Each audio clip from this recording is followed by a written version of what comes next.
charming, real edgy guys. And the guy who plays the Ritty, which is a one-string African fiddle, and he plays the Kologo, which is an African guitar. His name is Jode Camara. He comes from the Gambia in West Africa.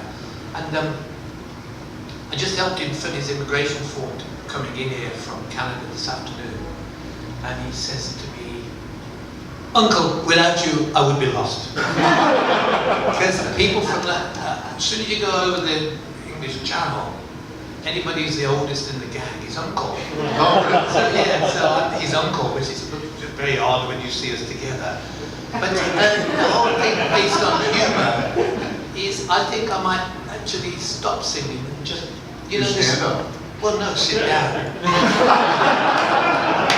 That's better on you, you know. I mean, you have to have a cushion if you get a bit older, but I think it's time to just be funny and send up all everybody's ideology of what we're supposed to be. Yeah, no. Because I am that as well. I've got no tattoos, but I'm that. No, shattering expectations is part of the joy of the whole experience. I'm a thinking man's that.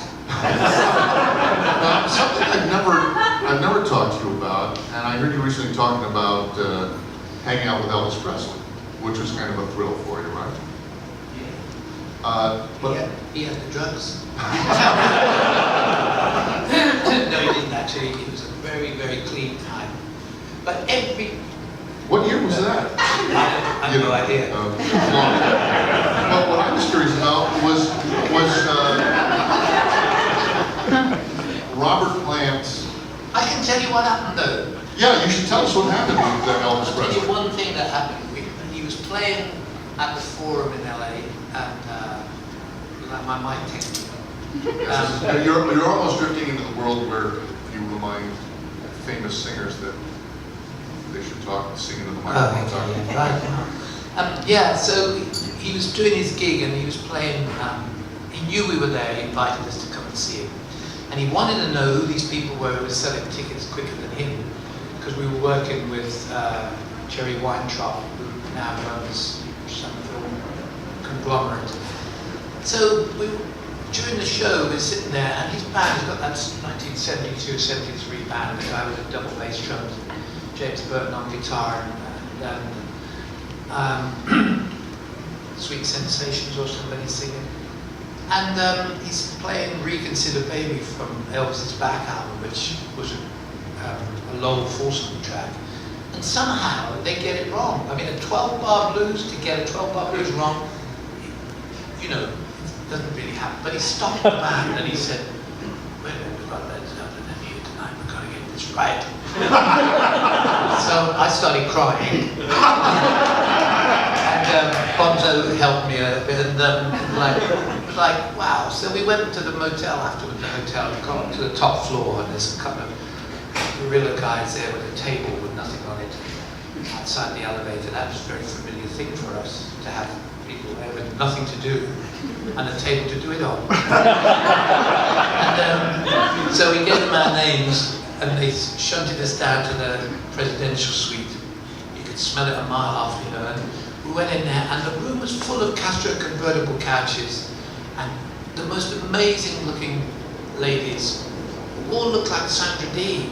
It was fantastic for me. I mean, I never saw so many pencil skirts of dog-tooth fabric, special, the hair here, it was brilliant, brilliant. Anyway, there weren't enough of them for the big door to open at the end for the man to come out. So somebody kept peering around the door and going, "No, not yet." A bit like warming the room up with Sandra Dee's. Interesting. Yeah, and so our Zeppelin's manager, Peter Grant, was like 300 pounds. You know, wrestler, a debt collector, he was a tough guy. He was a good guy to have for a manager. Well, he looked after us, to a degree anyway. And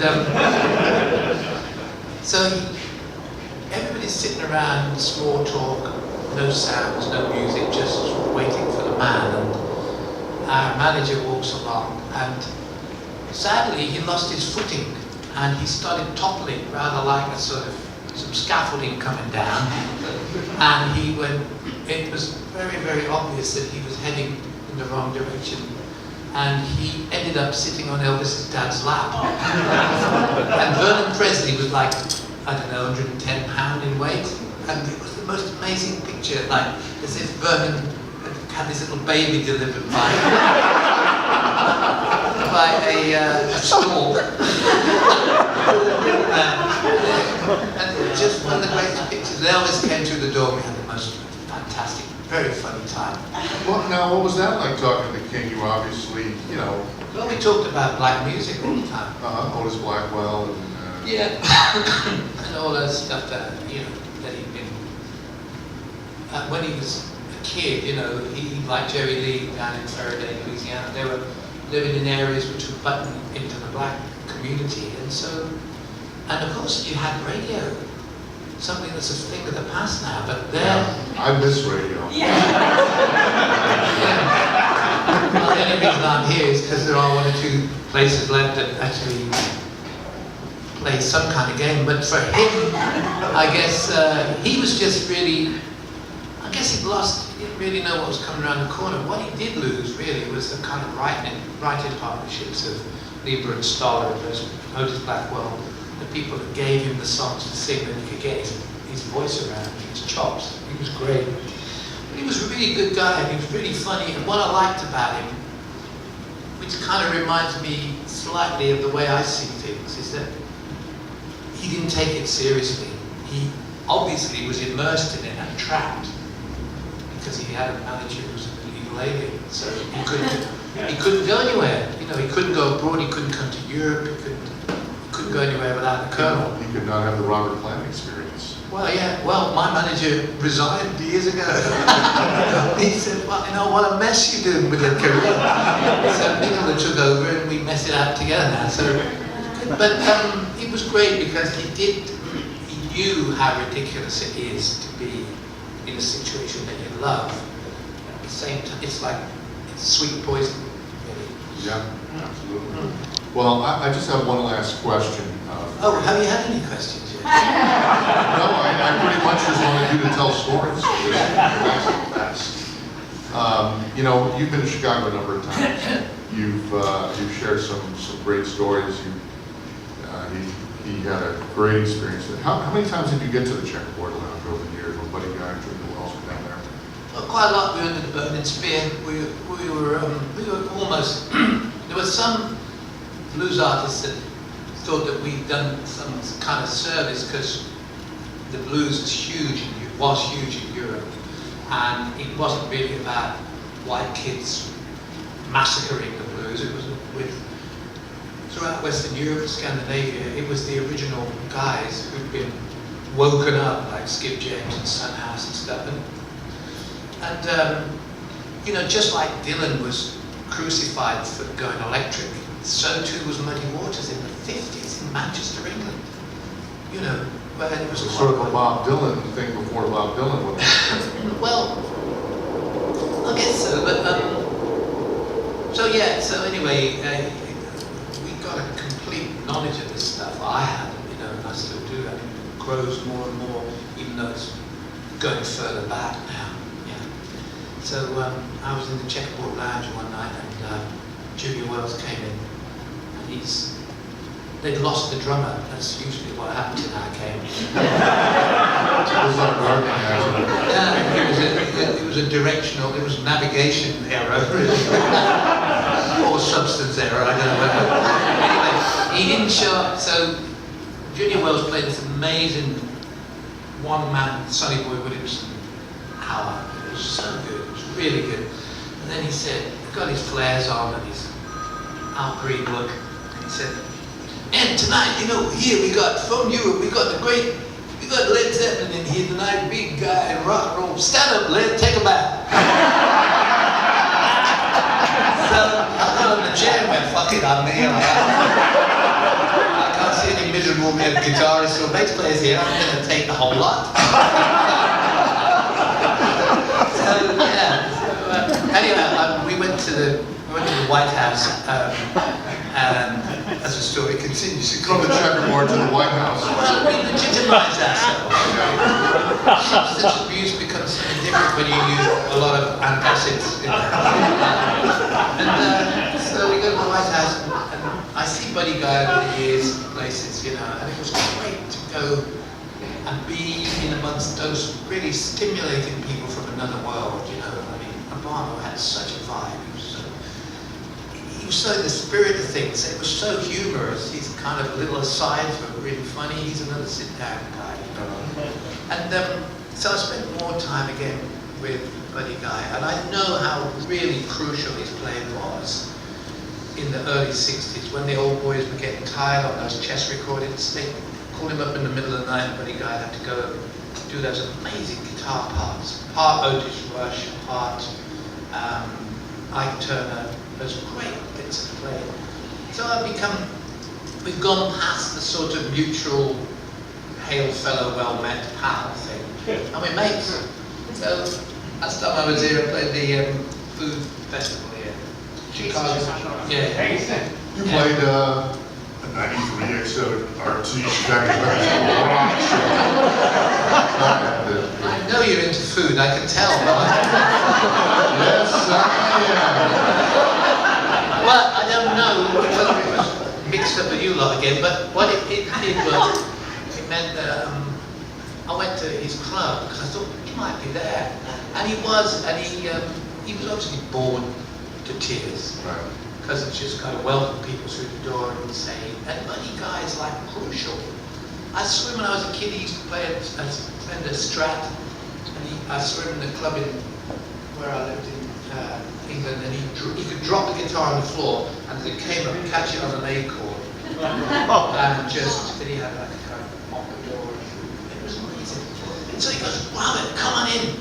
Come into this VIP enclosure. So he got a piece of cord and 2 chairs. And he said, do you want a drink? I said, don't bother with all that shit there. And he just lit them with the back and pulled out some moonshine. That's like... XRT DJs are well acquainted with Buddy Guy. You know, he still does 22, 24 shows every January in his club. 4 nights a week, sold out as soon as it's announced. And well, there's no reason why that should be unusual, because music, if you've got it in you, it should never go away. So long as you make it so that you're really excited to do it, and I think he's great. So it was great to sit there with this rope around us, and his entire family are running this PA and the lights and all that stuff. And, we were just in this. Everybody could see us. It didn't make us one bit of difference. We were just roped off. It was fantastic, really. I mean, I was so drunk. I was like, whoa, this is amazing. The people from Sweden coming up and go, oh, really nice. don't you see this rope here? You gotta look at it as it really is, man. We're 2 old drunks. Well, we like to think that Chicago's been a good place for you over the years. You know, I remember some of the first times you came out to XRT when it was out on the Northwest Side. You did an XRT holiday concert, and somebody said to you, well, you know, as part of this, you have any interest in swinging by? At the time, it was Children's Memorial Hospital. You said, yeah, sure. And not only did you go there, but you spent a few hours going from kid to kid, you know, going through the, it was an amazing time. And the other favorite memory of the early Robert Plant visit was, you know, somebody said, you want any lunch? And what you chose on the northwest side of Chicago was the classic Chicago Italian beef. I don't know if it was dipped or not, but a pile of beef, French bread, hot peppers. You want to read my calcium count now? You want to read cholesterol count? Well, yeah, I like it here. We, you know, it's not always been so friendly for us. We used to stay in the Ambassador East. Oh, and it was kind of a fancy place, and you were out of place. Kind of fancy, and we couldn't. They said, "Here's your key. You can use no facilities." So, yeah, we could go to the bar, but couldn't go to the restaurant. This and that and that. And Bonzo had a pool table in his room on the 12th floor. And he used to get quite vigorous when he hit the ball, so they'd fly out the window. You know, all in the. I mean, it would have been a homicide. And then I got really ill here, and so I was always the one that got ill because of my throat or whatever it was. So they'd always bugger off to LA to a club in the Starship. And I'd come out the Coburg. They'd leave a couple of pretend nurses with me in nurse jacket. And I woke up in this suite in the Ambassador Beach where I couldn't use any of the facilities. And I couldn't get out of bed with a pretend nurse. And I found out I was in Zaza Gabor's bedroom. And I only knew it was that because they told me it was, and in the corner there was the sort of cerise magenta pink wallpaper. It faded where her dog used to piss up the wall. So that was high living in Chicago. That's what I like about America, it's very classy. So now I'm going to say goodbye. I'm going to have a drink now. And you have the big show tomorrow, the XRT show at the Riviera. Thank you for so much time, Robert. Robert Plants.